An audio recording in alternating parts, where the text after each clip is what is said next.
Okay, so we are, this first week of the retreat, we're going through the foundations of mindfulness and unfolding them, unfolding instructions and developing them. And so today I want to go into the second foundation, which is Vedana. Vedana. V-E-D-A-N-A. But actually, before I start on the sort of the meat and the specifics of that, I want to take two steps backwards and put it in a much bigger context, much bigger.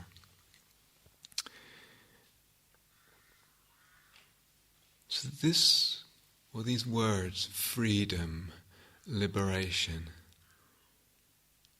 what does that mean? What does it mean to you?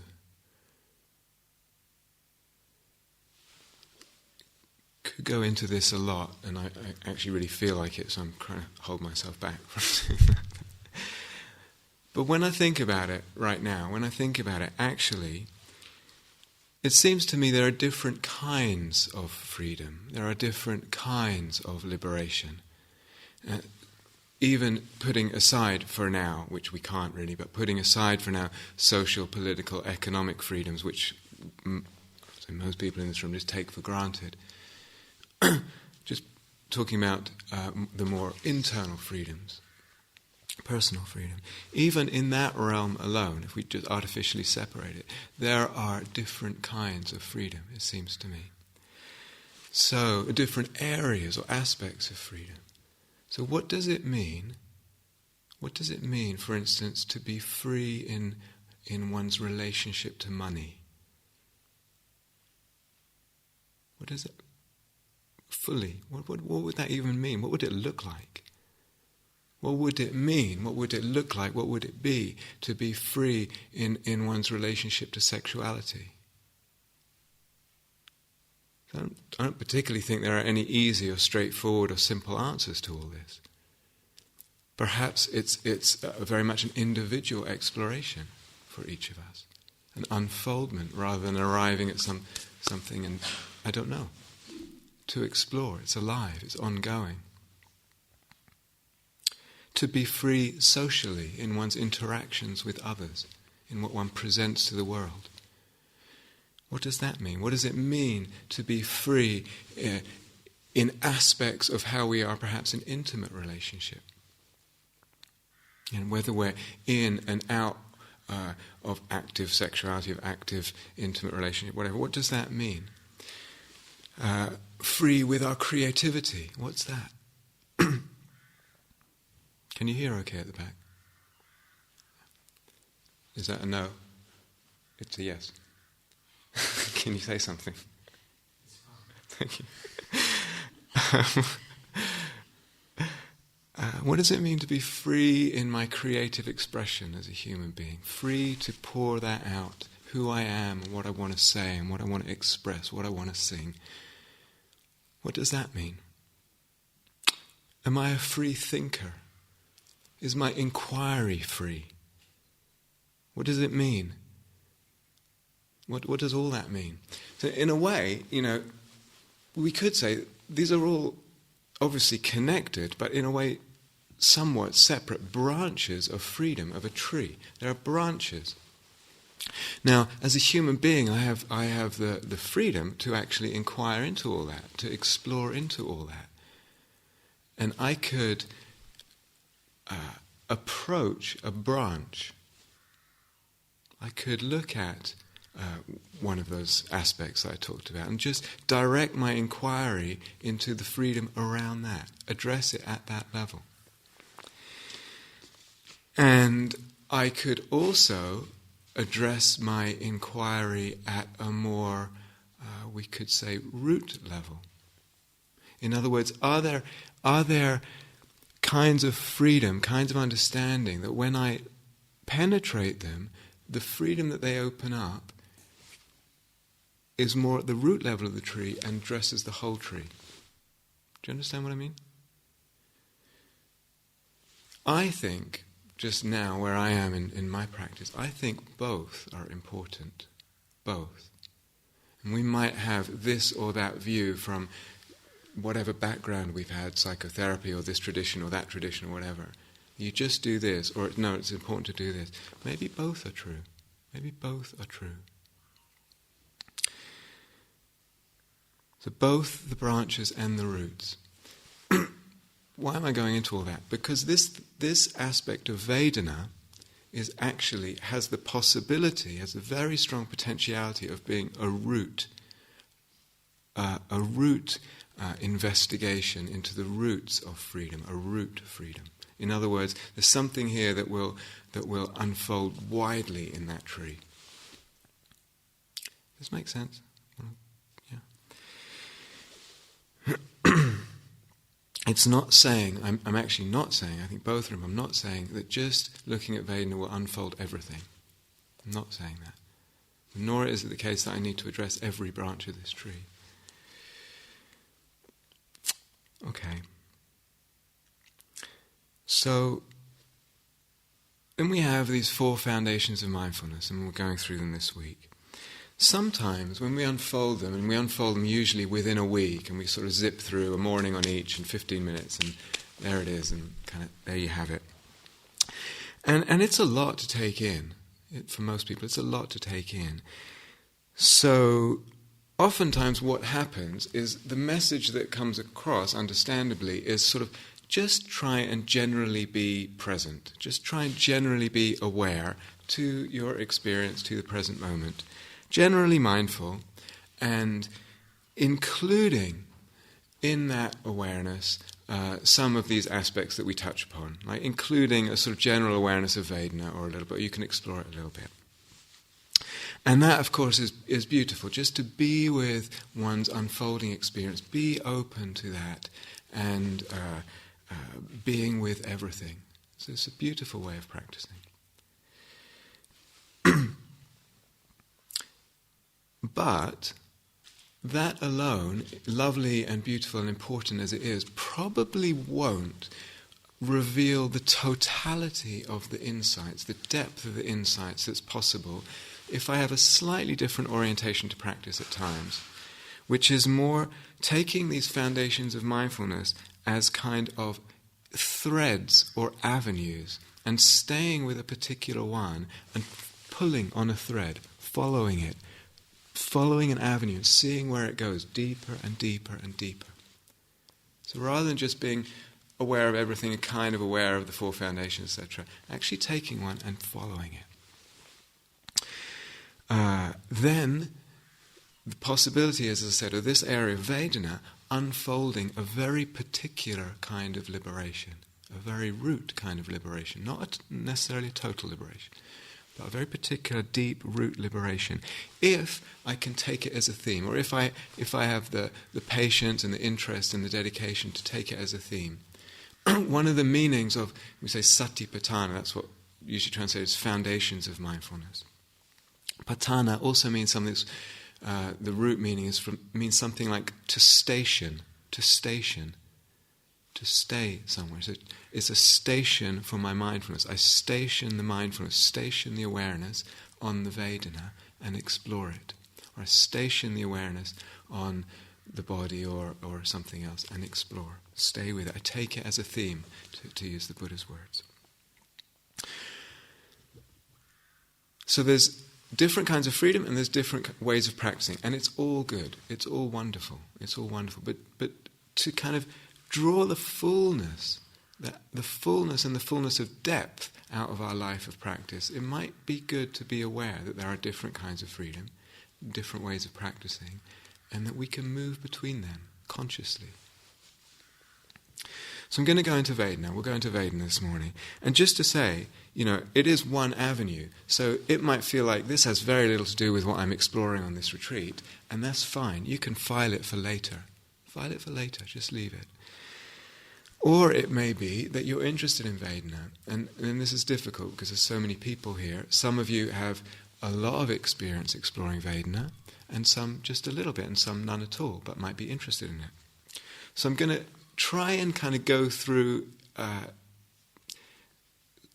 sort of in a gradient, level by level, and just, if you're interested in Vedana, see where you're at, what you already know, and what the pitch is that you can pick up and take a little bit further. So this word Vedana, second foundation of mindfulness. It usually gets translated as feeling, but that's a little bit problematic as a translation, because in English the word feeling we tend to use it to mean emotion. So what are you feeling? I'm feeling sad or happy or jealous or whatever it is. It's an emotion. A better translation for Vedana is something like feeling tone or sensation even. Sensation is quite a good word. And it's really referring to something very, very simple and very, very specific, in a way much simpler than the level of emotion. It's said, there are 3 kinds of feeling tone, 3 kinds of Vedana. Better to keep it in the Pali. 3 kinds of Vedana. There's pleasant Vedana, unpleasant Vedana, and what's called neither pleasant nor unpleasant. So what's this saying? It's basically saying that all moments of our life, all moments of our experience, in all the senses, inner experience and outer experience, all moments have with them a kind of tone in the texture of the experience that they're felt as either pleasant or unpleasant or kind of in between. Sometimes people call that neutral. So, for example, you're meditating one day in a sitting, and the breath may feel very constricted or stuck somewhere or tight. Well, the Vedana of the breath at that point is unpleasant. It's unpleasant. Or another time, maybe even later in the same sitting, the breath, something opens and the breath feels lovely, silky smooth, subtle, beautiful and open. The breath feels pleasant. There's a pleasant Vedana there. And similarly in the body can feel tight or achy or constricted, or much more open, enjoyable, light, pleasant. Take a step outside on a day like today, and maybe the coolness of the air, maybe it feels pleasant if we feel a little overwarm, or maybe it feels unpleasant if we feel already cold.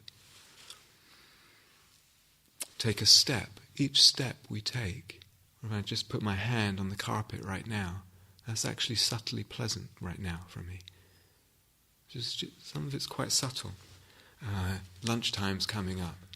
You put a morsel of food into the mouth and there's an explosion of taste. And perhaps there's pleasantness there, right there, woven into the experience. Or these lovely rooks that we have. Some people love them, some people hate them. What's the sound of their song, if you can call it a song? What's the sound? Is it pleasant or unpleasant? Or does it change at different times? If I had very long fingernails and there was a blackboard here, and I scraped my fingernails down, how would that be?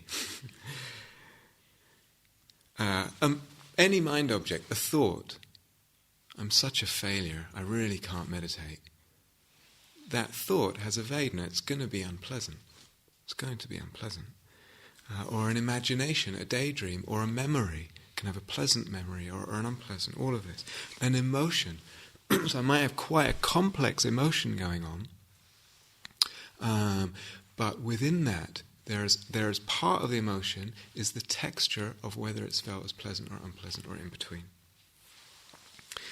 When we first hear that, or even long after we first hear it, we can say, well, okay, but it doesn't seem that significant. It doesn't seem like it's not like earth-shaking or anything like that. Actually, when I first heard it, and maybe some of you had the same reaction, I didn't like it at all. I really didn't like it as a teaching. I thought it sounded incredibly dry, nitpicky, reductionistic, small-minded. I felt like it was dismissive of the juiciness we have as human beings, of the totality, of the richness, of our heartfulness, of the depth and fullness of our emotional life. I really didn't like it at all. it took me...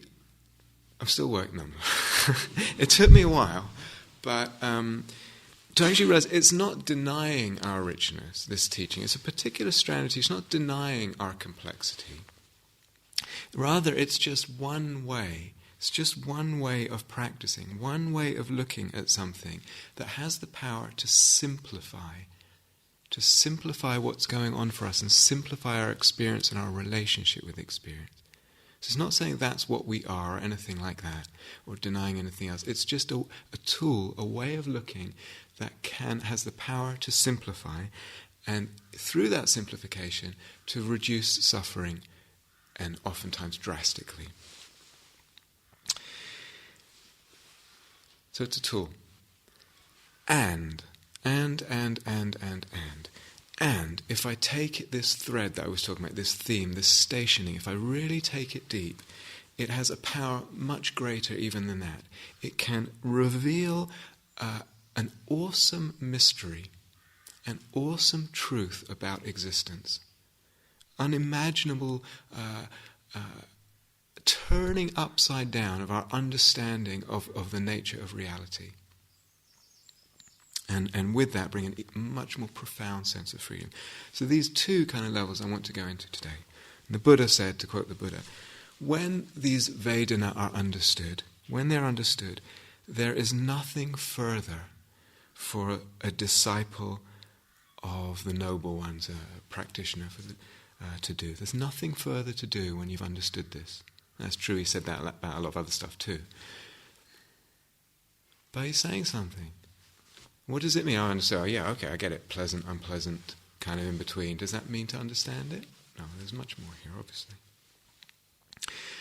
So at first, and in my experience teaching sort of shorter retreats, 7 days and shorter, sometimes when we talk about the Vedana instruction, sometimes when you have groups, etc., because I don't really get this. I don't really get it. It doesn't make sense to me, this teaching of Vedana. Or the opposite. It seems really obvious at first. It seems really obvious, like there's nothing much more to say about it. But there is much more here than meets the eye. Much more. And as the investigation goes deeper and becomes more subtle, much more gets revealed.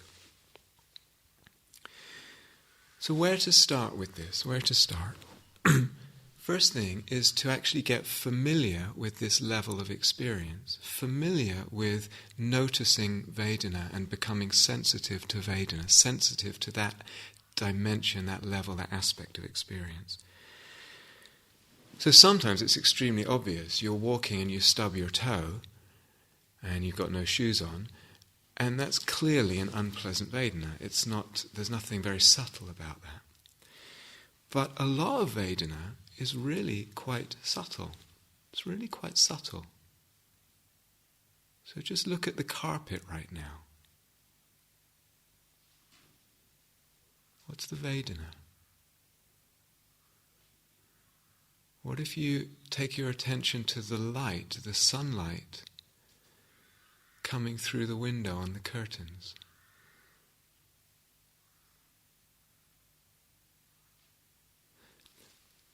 So the Vedana texture of those kind of experiences is much more subtle than stubbing the toe, obviously. But every moment has a Vedana. And so one piece here is to actually just really say, I'm really interested in this Vedana, really looking for it, and looking for it in all the places where I wouldn't actually even notice. Really developing my sensitivity, the subtlety of my attention to pick up on this texture of experience. So spending time exploring that dimension. And people are different. Some people are very systematic.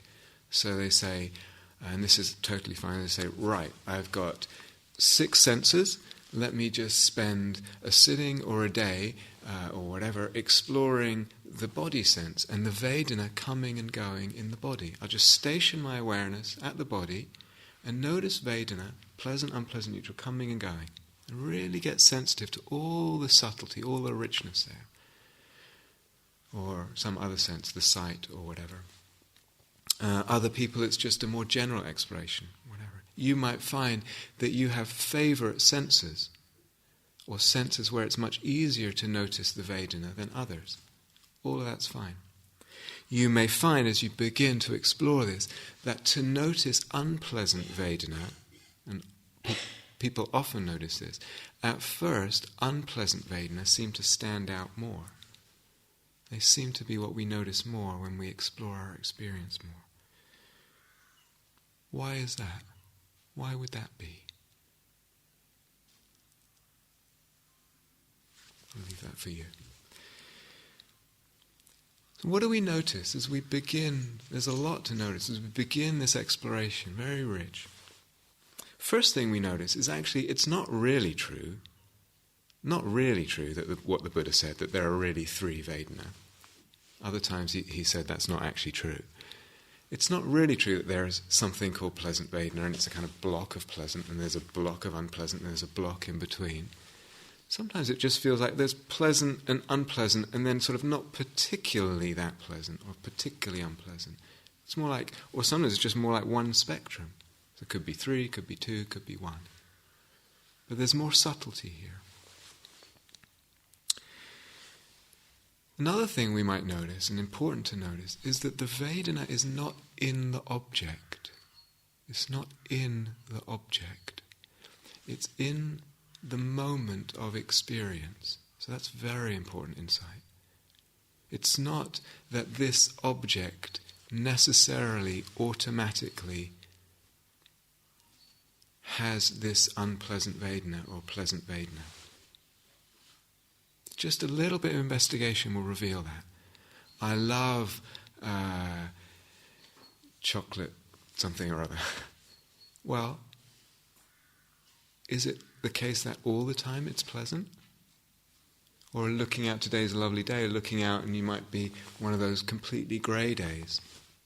And I look out and the sight of all that grey cloud, and it's just unpleasant in the sight.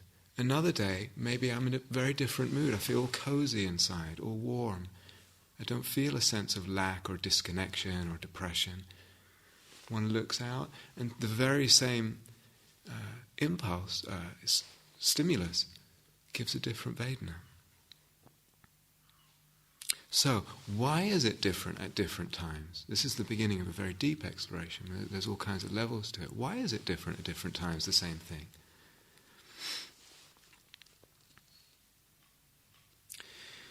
And if I explore the Vedana, what I really want to get into, I really want to start to unpack, is the reactions and the responses to Vedana.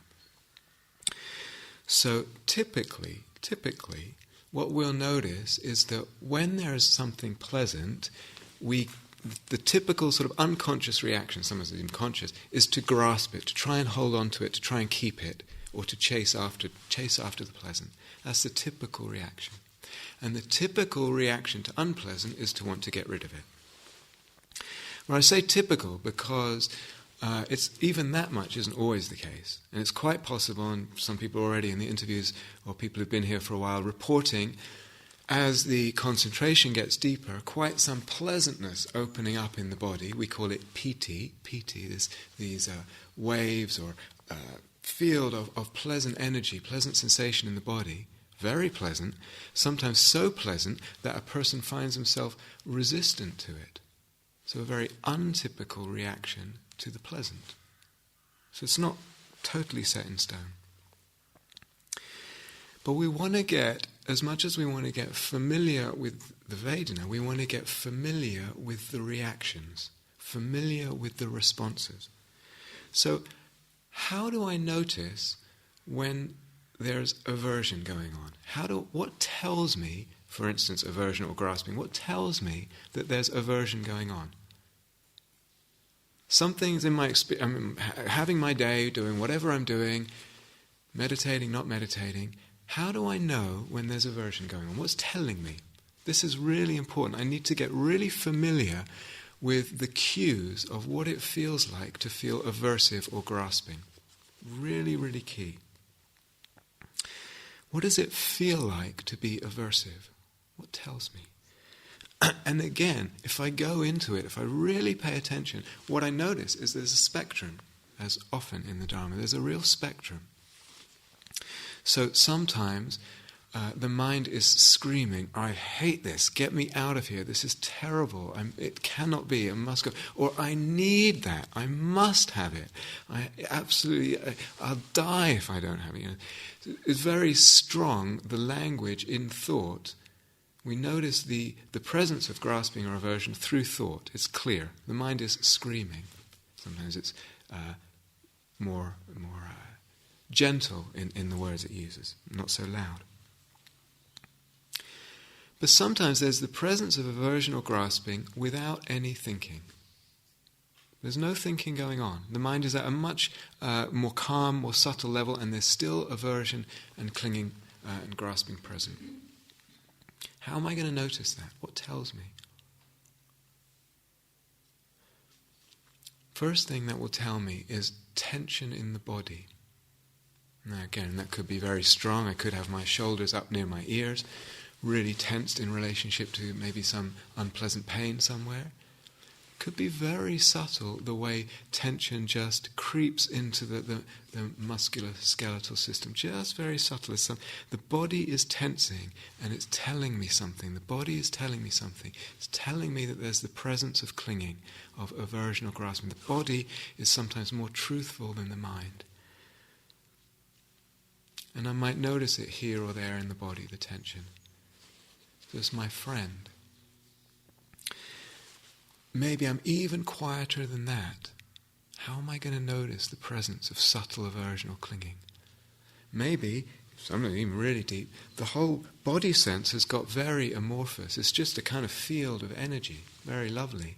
And yet, into that field of energy, or around that field of energy, there's a slight sense of contraction. Something's just contracting in the sense of the body. It's telling me there's aversion, clinging, grasping present. Subtle. Sometimes, really deep, even that isn't there. The whole thing's just very still, very spacious. How am I going to know? How am I going to know? What's going to tell me the presence of aversion or clinging? It's the sense of the space of awareness, which might feel very expansive, has just cramped a little bit. It's just cramped. It's telling me there's aversion or clinging present. So I have to, in a way, to explore my reactions is to explore that whole spectrum and get sensitive to the whole spectrum. And what's a typical reaction when things are neutral? When so-called neither pleasant or unpleasant? What happens then? Well, there's different possibilities people find. Different possibilities. So you might find, say, you're with something, whatever it is in the experience, and it feels neither particularly one or the other. And there's a sense of, it's not enough, it's not enough for me, it's not enough stimulation, it's not enough to feed the ego or the self, to feed my sense of self. So into the neutral, in relationship to the neutral, comes a sense of lack.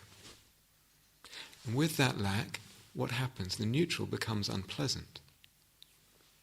The sense of lack, of not being enough stimulation, not filling my hole inside, not being enough for my hunger, not being enough for my self-sense to be pumped up enough, will be that sense of lack. Nothing in it for me. Lack goes to unpleasantness. The thing itself will turn unpleasant. Or, it's neutral, there's not much in it for me. We withdraw the sensitivity. We withdraw our sensitivity. When we withdraw our sensitivity from something, the thing will become boring. The experience will become boring. I cannot be bored and sensitive at the same time. It's impossible. So to be bored, I have to have withdrawn my sensitivity. Why do I withdraw my sensitivity? Out of the assumption that there's not enough here for me, not enough stimulation. So I withdraw the delicacy of my connection, the delicacy of my mindfulness, and the object becomes boring, the experience becomes boring, I become bored, and that becomes unpleasant. Or it's neutral, and we just very quickly lose interest and we go off into a daydream, we space out. Maybe that goes pleasant, maybe it goes unpleasant. Or if I stay with the neutral, I might find that because it has not much in it to stimulate, there's actually a kind of texture of kind of calmness in it. That's interesting. And if I can tune into that, I might see that the very lack of stimulation in it is actually quite pleasant in a subtle way. It's a different level of pleasantness. So there's a lot at the level of reactivity, normal reactivity, not to judge, but to explore. This is normal functioning of consciousness, to explore.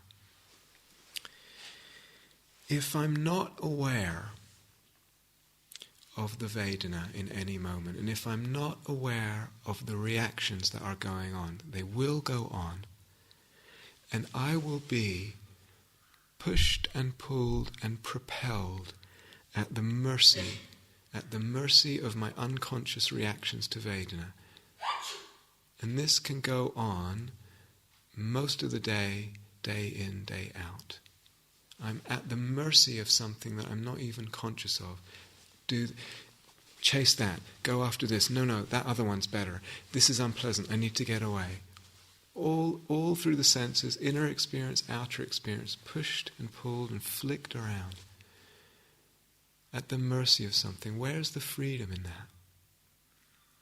One of my teachers was a monk in Thailand, and this was one of my teachers. And this teacher of my teacher used to have, apparently, for a time, he used to keep in his little monk's bag a little metal stick doll, stand-up doll of a man, sort of, like a stick figure, and a magnet. And he used to, when he was talking sometimes to a group of people, he used to take this little stick figure out, stand it up, and then put the magnet here, and the stick figure would sort of topple over this way or go that way, and then put the magnet there and it would go this way. And say, what are we being pulled and pushed by? What am I at the mercy of? Do I know it? Do I understand it? Am I free of it?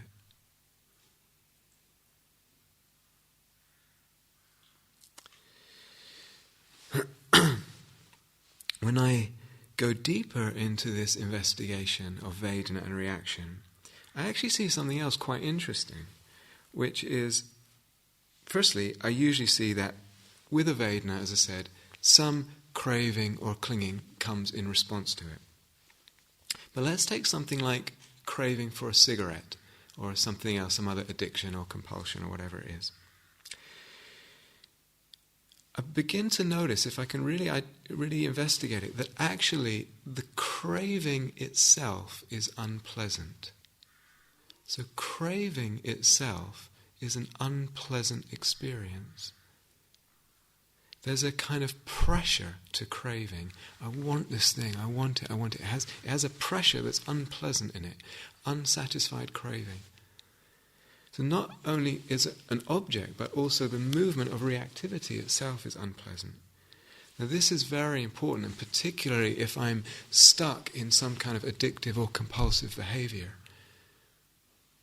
whatever that might be. Because it's possible to see and feel the unpleasantness of the craving and feel that pressure and learn to tolerate it, to practice learning to tolerate it. And I really will see, craving has a natural curve to it. If I can just watch craving, if I can just give it space and feel the pressure of it, feel that uncomfortable pressure, what does it do? It builds, and it builds, and it builds. Unfortunately, usually, at some times, I can't take it anymore, we get hooked, and off we go into whatever we think we need to do. But if I can just have some space, it builds, and it builds, and it builds, and then it peaks. And it decreases, and it decreases, and it decreases. It has a curve to it, a natural curve, if I can give it space. And I see that once, and I see it twice, and I see it 3, 5 times, and it loses its hold over me, because I'm learning to tolerate the unpleasant pressure of craving. And that's a huge, huge gift to give to oneself. But I also notice, if I look deeply into all this, I look comprehensively into all this, I begin to notice all kinds of chain reactions, and feedback loops. There's a stimulus, whatever it is, maybe some taste or whatever it is. There's a reaction that comes to that, trying to grasp at it or pushing it away or whatever. But very easily, thought comes in. And that starts mixing everything, adding to the reaction, doing something with the reaction. And thought very easily goes into papancha, this kind of proliferation of story and complexity and selfing. So some years ago, I just remembered this last night, I was trying to think of an example. Some years ago, I used to go to this retreat center near here, and they have a system where teachers get called in twice a week, I think, and they get a list of questions. Sometimes you get the questions in advance, and sometimes you just get them when you're there. And this was one instance when I got the questions in advance, and I went over and sort of go through the questions. And I couldn't make head or tail of this question when it arrived to me in the email. It was something about porridge and spirituality. And so I got there and met this guy, and he was in really quite a state, really, really agitated.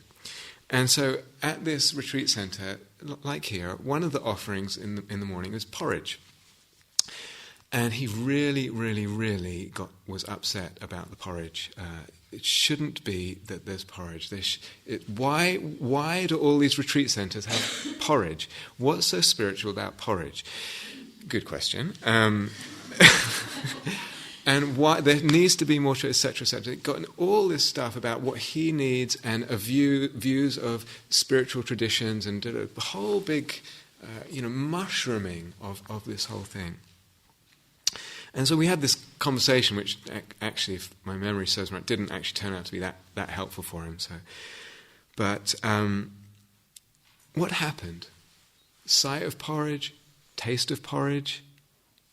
There were other things, so he could have put stuff into it. It's not that bad when you mix. Come on. What happens? There's a sight, there's smell, there's taste. The initial Vedana. And then what's happening? All this thought, belief, and papancha about self and my relationship with spiritual centers and spiritual... all that was coming in, and it starts feeding back on itself, and we've got a huge mess. Now, if he could have just put that aside, and maybe there's some good questions in there, I don't know, but maybe if he could just stay with the taste, the smell, the sight of the porridge, put a little jam or whatever else in nuts and stuff in there. Just stay with the taste. You don't even have to do that, but is it really such a big deal? Something's feeding back, causing such a great reaction. It's coming from an initial stimulus, and the thought, what happens with the thought when it gets mixed in with the reactivity? Or a much simpler example, I'm sitting here, there's a pain in the body, pain in the knee. Very easy the thought comes in. It's probably cancer of my kneecap or whatever it is. And then what does that do to the whole thing, the whole experience? I had a very complex example, but I'll leave it. And it's probably too complex, although it's very interesting. I'll leave it for another time. All right, so given that thought and reactivity complicates things and tends to make things worse if it's unchecked, one possibility is, can I practice staying right at the Vedana? Could he have stayed right at the taste, right there?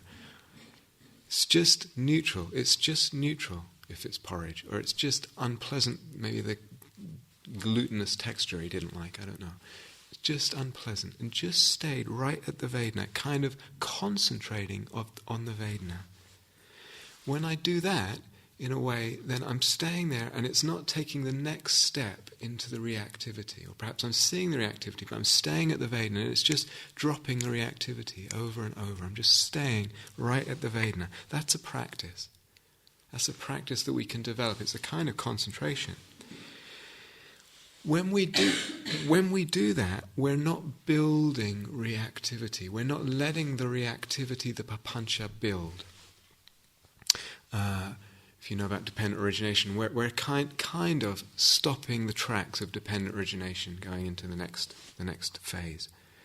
But what I'll find is, if I can stay at the Vedana like that, the suffering gets less. The suffering gets out of experience to some extent. If you know the simile of the second arrow, it's like there's not a second arrow in the first unpleasant arrow. There's not the second arrow of the reactivity and the thoughts and the papancha. Okay, so that's one possibility. It's very important. Very present as a possibility. So here, the Vedana is a kind of given. So any experience, there's a Vedana to it, pleasant, unpleasant. It's a kind of given. That's what it is. But I can cut off the excess reactivity just by staying at the simple bare Vedana and staying there. Really powerful. But the Vedana there is a given reality. I should just throw in here, sometimes when you hear about papancha and the sort of cycles of what happens with Vedana and thought reactivity, it can be very easy to, it sounds like, okay, something happens, there's a stimulus, and then all this train of reactivity. And it sounds like I need to really catch that moment before it goes into the reactivity. Just stay at the contact, catch the bare moment before it goes into reactivity. And sometimes I'll be able to do that. Sometimes you'll be so mindful, so present, you actually catch the initial impulse and that's it. It hasn't gone. But then I need to do it again. If I miss that though, all is not lost. If I miss that initial moment, I'm hooked. Here's the reactivity, here's the suffering, here's the papancha. It's not just the case that all that's available to me is a kind of post-mortem on suffering. That's not the case. I can actually, at any moment, at any time, tune in to the Vedana level of experience, no matter how crazy the mind has become, no matter how crazy the madness, the papancha. The Vedana level of experience is always available to me as a simple level, as a simplifying level. Here's all this stuff, it's absolutely nuts. And let me go to the body, and perhaps the unpleasant Vedana in the body that goes with all that craziness. And that's much simpler, and it will simplify out the whole experience. It will soften the whole reactivity that's happening. It will reveal something.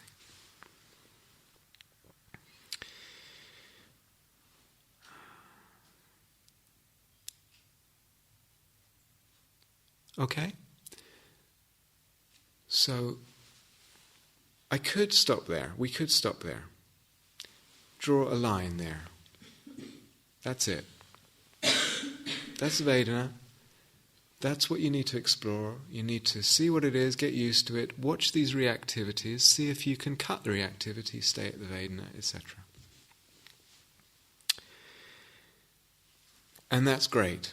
And wonderful, and that usually takes a person, quite some time to unfold, and fine. But occasionally, throughout the teachings of the Buddha, you come across quotes which seem to be pointing at something way beyond that. So, for example, this is a quote found. He's talking to a bunch of monks. Monks, when an ordinary, uninstructed person makes the statement, there is a bottomless chasm in the ocean. Everyone know what a chasm is? Yeah? It's in the ocean, where in the ocean floor where you have, it goes suddenly down really deep, as if a bottomless chasm would be as if that had no bottom to it. That's called a chasm, and the bottomless would be like it has no bottom. Yeah? So makes the statement, there is a bottomless chasm in the ocean. The person makes that statement, he is talking about something that doesn't exist. Okay. But then listen to this. This is the Buddha, the word bottomless chasm is actually a designation for painful bodily feeling.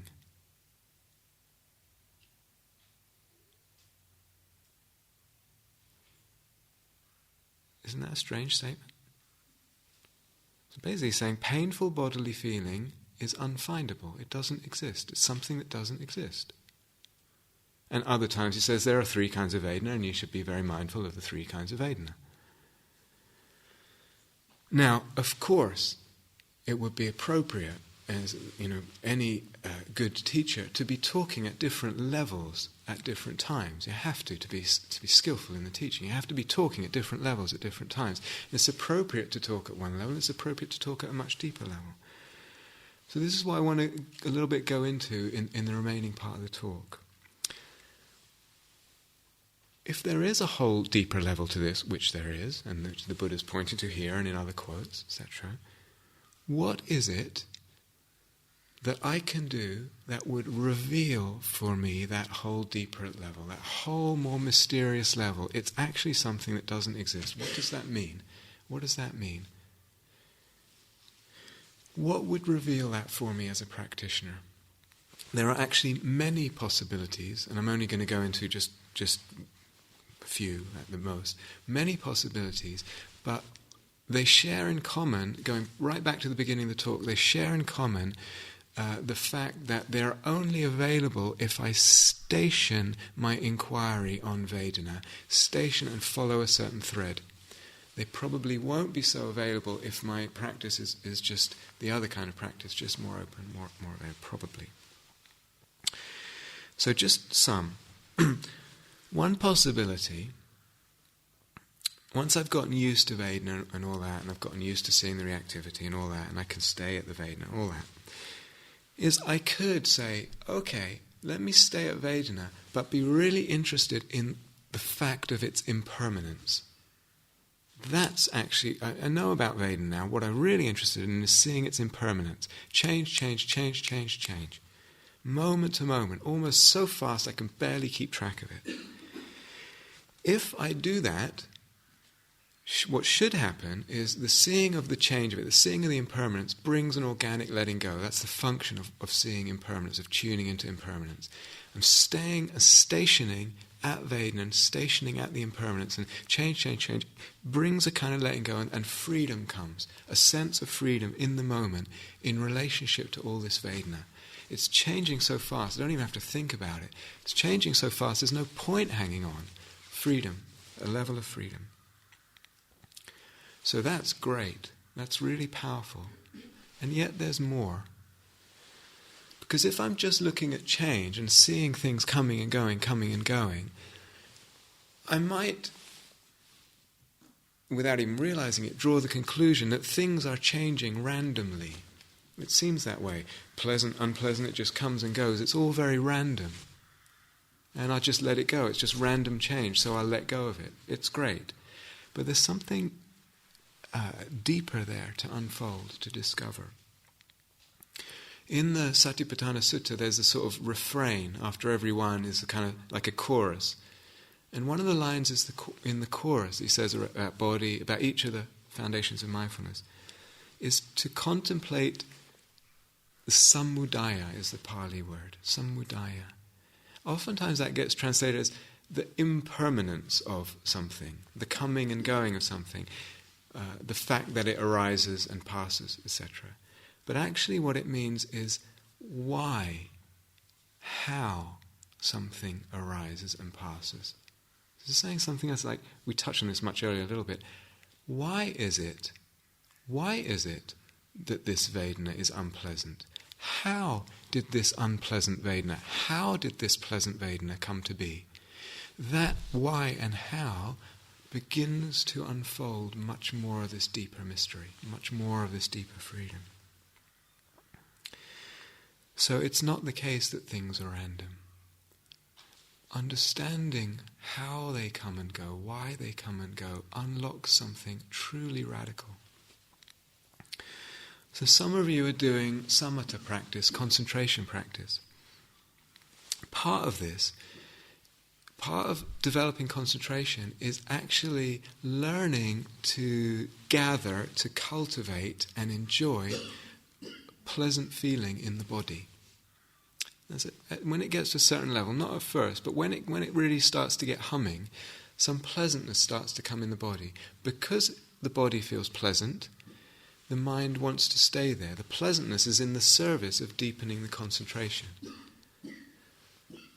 So then, a big part of deepening samatha practice, eventually, becomes about discovering how can I increase pleasant feeling. So if I have a pleasant feeling in the body, how can I make it more pleasant? I'm really asking, I'm really questioning how. Just go ahead and... if there's unpleasant Vedana, rather than just saying it's unpleasant Vedana and putting up with it or letting it be and just being mindful of it, how can it decrease? I'm actually interested in the dynamics of Vedana. How can I get it to decrease? And there's all kinds of interesting a plethora, a whole host of interesting discoveries, really interesting discoveries to make about the magic of all this. So, for example, with the unpleasant, what happens, here's some unpleasant sensation in the body, what happens when the awareness is much more spacious around unpleasant Vedana, rather than getting sucked in to unpleasant Vedana? What happens to the degree of unpleasantness? It usually gets less unpleasant, and oftentimes a lot less unpleasant. Why? What's going on there? Why? These actually turn out to be really, really fundamentally important questions. It's not obvious at first. They turn out to be fundamentally important questions that have a real bearing on the nature of reality. It's not obvious at first. If I have an unpleasant, is it possible to actually turn that unpleasant into pleasant? The answer is yes, with a lot of practice. But how and why? Are there different kinds of pleasant? Maybe a subtler pleasant is actually more fun than a sort of whoopee pleasant. So what we're doing there, whether it's with samatha practice or other kinds of practice, we're experimenting with different ways of seeing Vedana, different ways of conceiving Vedana, different ways of relating to Vedana. That's what insight is. We're experimenting with different ways of seeing, different ways of relating, ways of looking at something that free something up, that tell me something about that something. Of course, those of you doing metta, this is also relevant because when there's the pleasantness of the metta, you also bring that pleasantness in to be part of the metta. You want to mix it in, include it very much. So insight practice, one way of saying what it really is a way of relating and seeing to, a way of relating to and seeing phenomena, in this case Vedana. And all those ways of seeing that turn out to be fruitful for insight, to go very deep, have one thing in common. All the deep ways of seeing, all the deep ways of relating to something in terms of insight meditation at least, have one thing in common, and that is that they relax clinging. In one way or another, they relax clinging. So the question is it possible, and how is it possible to relax clinging in relationship to something? Well, let's go back to what I said earlier about how do I notice when there's clinging in the first place. So I said, you might notice there's tension in the body. So the clinging causes the tension in the body. But it's a funny thing. It's a funny thing. If I then relax the tension in the body, it sometimes works backwards. This is often the case with causality, that it works both ways. Sometimes I relax the bodily tension that was caused by the clinging, and lo and behold, it relaxes the clinging. So that's one way of relaxing clinging, is going via the body and just keep relaxing the bodily manifestation of the clinging in the tension. Second possibility is I could also emphasize a kind of quality of allowing or welcoming, and really put the emphasis of the practice on allowing and welcoming, rather than on the precision of the mindfulness, for instance. Really on the allowing, really on the allowing. So this moment, whatever it is, if it's unpleasant, really allowing it. If it's pleasant, really allowing it. Really making sure that is the primary thread that I'm following. Really allowing, welcoming. Really, as 110% as possible, accepting. I mentioned impermanence before. When I contemplate impermanence, that's also a way, because things are impermanent, I see organically I should let go. That's what it should do. If it's not doing that, there's something a bit off balance in the way I'm doing it. It should be letting go of the clinging, because it's impermanent. There's many more ways. I won't mention them now. But they all have in common the factor that in this moment, in relationship to what's going on, I'm deliberately relaxing the clinging. I'm practicing relaxing clinging. And what do I see? What do I see if I do that? Well, I begin to see that the suffering of an experience with an experience is, let's say, 99.9% in the relationship with the experience. It becomes crystal clear. The suffering with this or that thing is in the relationship with this or that thing. That needs to get really, really, really obvious. We say this thing, this experience even, this pain even, we say it's this phenomenon, all phenomena are empty of problem. By themselves, they cannot be a problem. They are empty of problem. Only in the relationship can there be a problem with a phenomenon. And I have to see that so often and so deeply that it's etched into the cells of my heart, to the cells of my body. I know it.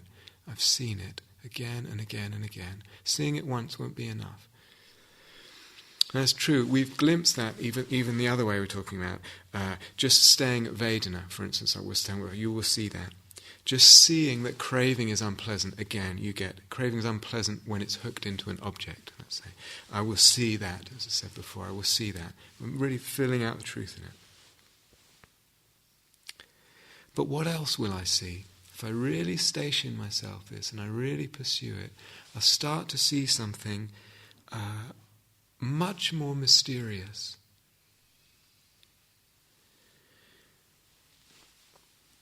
The Vedana, at first, the range of Vedana starts to kind of shrink into neutral. That which is unpleasant begins to become less unpleasant. The pain in the body begins to become less unpleasant. What happens to pleasant? Maybe it gets more pleasant. You'll have to see. Maybe it gets more pleasant, maybe it opens up, maybe it gets more pleasant and then more neutral. But there's a kind of collapsing of the range. Vedana gets less intense. But it doesn't even just stop there, because it goes beyond neutrality. Let's say I have a pain in my ankle. I really follow this, and I really follow this, and I get skillful at doing this. And the pain becomes neutral. It might even get pleasant for a while and then go to a deeper kind of neutrality. After a while, even the sensations will stop appearing to consciousness. They will fade, they will dissolve. While I'm paying attention to that part of the body, I'm looking right at it, and it goes through this transformation, this metamorphosis, by virtue of me exercising a certain kind of relationship in the way that I'm looking at it. While I'm paying attention, it's not a matter of getting distracted or covering it over with something else. While I'm looking at it, all I'm doing is conscious of the relationship, transforming the relationship, and letting go of the clinging. I'm looking at it, letting go of the clinging, and something happens to it. What does that imply? What on earth is going on there? Is that an important thing to question? Something so mysterious and radical right there. The experience, not just the Vedana, but the experience. Remember, Vedana also has this translation of sensation. The experience is dependent on my clinging.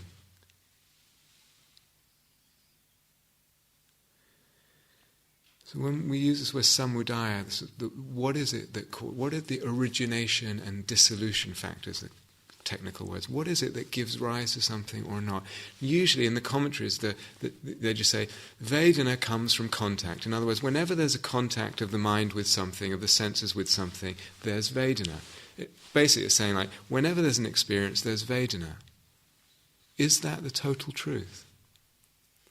Is that the total truth?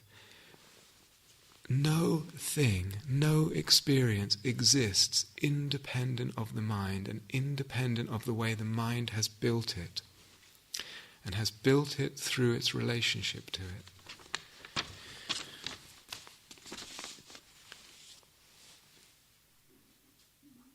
If I look even more, where are the boundaries? Where is the dividing line between the Vedana and the clinging?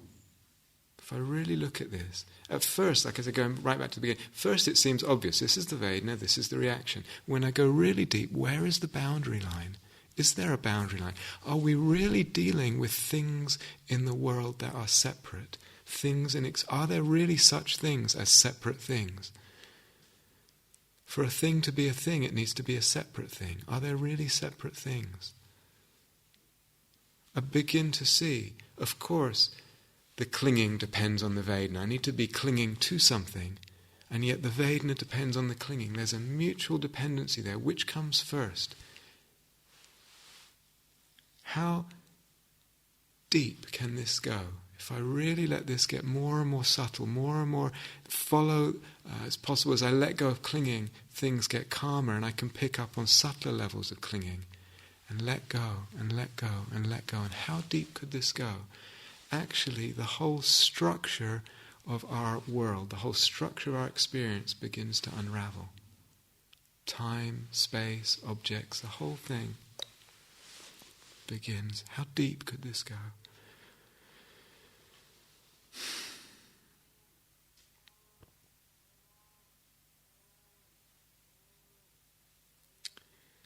You know, reading a lot recently about modern physics. I'm really finding it so touching and beautiful and delightful and exciting. I'm reading about atoms and the investigation into the nature of atoms. And of course, atoms were an idea that go back, millennia. The Greeks and the even in ancient India, etc. The idea of physical matter being, fundamental building blocks of matter, the atom. And then finally they found them. They found atoms. Rutherford and all these people at the beginning of the 19th century, 20th century, they found atoms, great. And then they began to go inside atoms. What's the real fundamental reality? And so it's got a nucleus and it's got an electrons that orbit round the nucleus. Great. And there was a model for the atom. It seems, okay, these are real things, they're real, and then they go a little bit deeper. And then suddenly, it's a lot more mysterious, a lot more radical, the nature of the reality, the nature of the truth, than it first seemed. It's not that simple. And proton, neutron, electron, it's actually not even a thing. We can't even talk about it as a thing, as an object. Can't actually say it has this real position, or this real location, or this real momentum, or this real mass even, or energy, or duration, or at this time, or whatever. None of that independent of the observer. Even the notion of a particle, of a fundamental building block, just loses its reality in the terms that we usually take to mean reality, to feel reality intuitively. Talk about this or that building block is just a kind of tendency to exist. Can't really say it exists or doesn't exist. It's a tendency to exist, a tendency to happen. So through that, through the physics, beginning to see the whole fundamental intuitive structure of reality. It's not what it seems. It's questioned. It's not true really. And similarly in the Dharma, Vedana as simple units, simple moments. I say this moment of experience, this building block of experience. That's a very, very helpful level to see it at that level. This is the moment, this is the experience, this is the Vedana, this is the reaction. What can I do with that? It's a fuse point of a certain amount of dukkha. And, helpful as it is, it's not the whole truth. It's not the whole truth. So what's the reaction to that? I don't know how that sounds. I know it's a long talk, I'm almost done. What's the reaction? Oh dear, how inconvenient. I wish it was simpler. Look at all that I have to do. I don't know. Or, wow. To me, it's really exciting to me. It's really exciting. I've been investigating. I've seen the same thing over and over, and it's still as exciting to me today as it was the first time I saw it. Something there in that thing.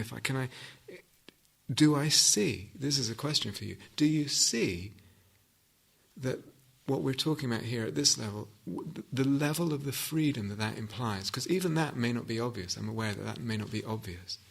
But if that's true about the nature of reality, do you see what an unbelievably radical level of freedom that implies? I know it's not always obvious. We're understanding something about Vedana and about reality. So the simple view is great, and it will unfold a degree of freedom.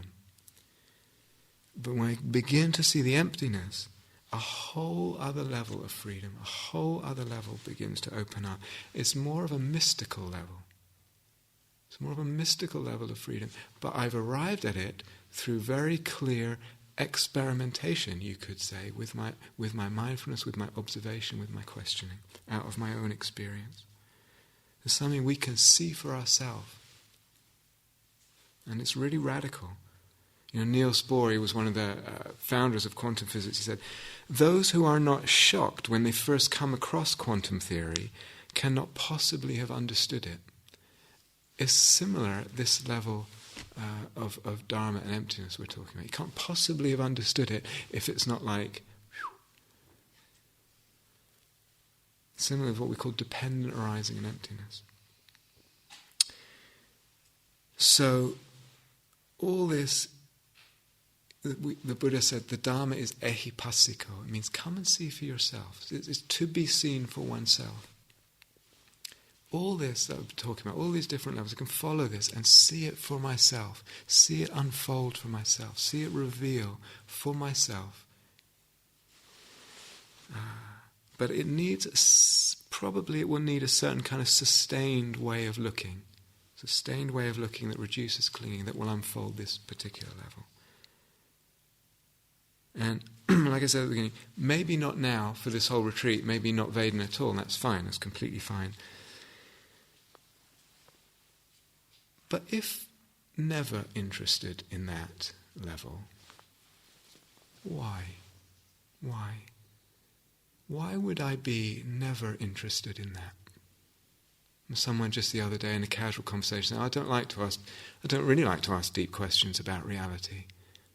It's not how I am. Is it really not how you are? Or is it that something has stifled and smothered and constricted and inhibited and veiled over my natural love of inquiry, my natural unfoldment of the being, the energy that wants the truth, the deep truth? And sometimes we're not really that interested, but in no judgment, a question is like, if not, why not? Something's going on that there is a not there. Something's going on. It's a whole other talk. I'm not going to get into it. But it's a shame, we live a life. Buddha said, all this is unreal. All this is unreal. We live a life with a lot of assumptions about what's real, and we react to that life and we suffer in relationship to it. And then to go through a life and not actually have seen that maybe it wasn't quite what I thought it was.